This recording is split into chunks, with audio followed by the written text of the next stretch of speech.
I think everybody does. And there were a lot of goosebumps in the Northport High School gymnasium Sunday afternoon when the town turned out to welcome the team home.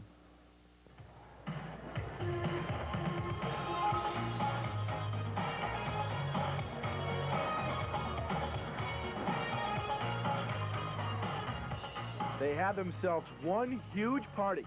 The entire town of Northport showed up to say, way to go, Wildcats.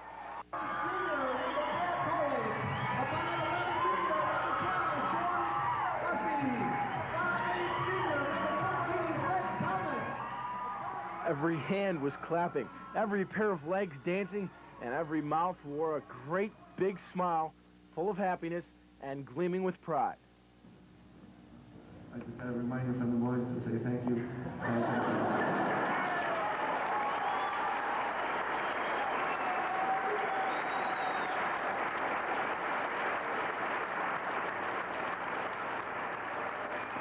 So now there will be a second banner in that Northport gym, and as Scott tells us, prospects are looking pretty good for a third.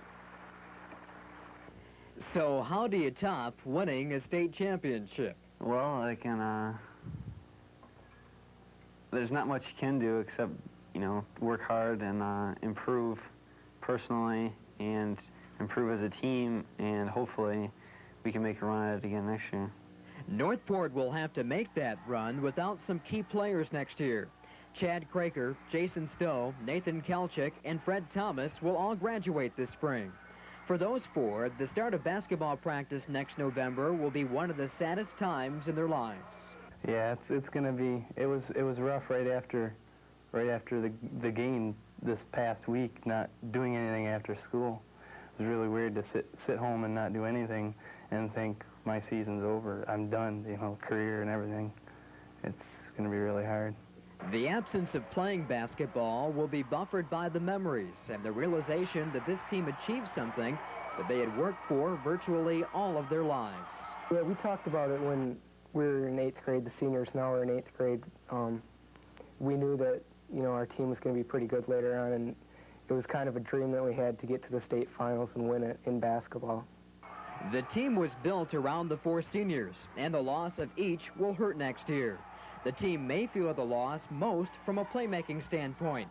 Point guard Fred Thomas was in charge of making things happen. We'll miss him a lot. I think we need somebody else that needs to take his place, because I think running a lot we did, that helped us beat a lot of the bigger teams. And if we don't run like that, I don't think we'd play as good against the bigger teams.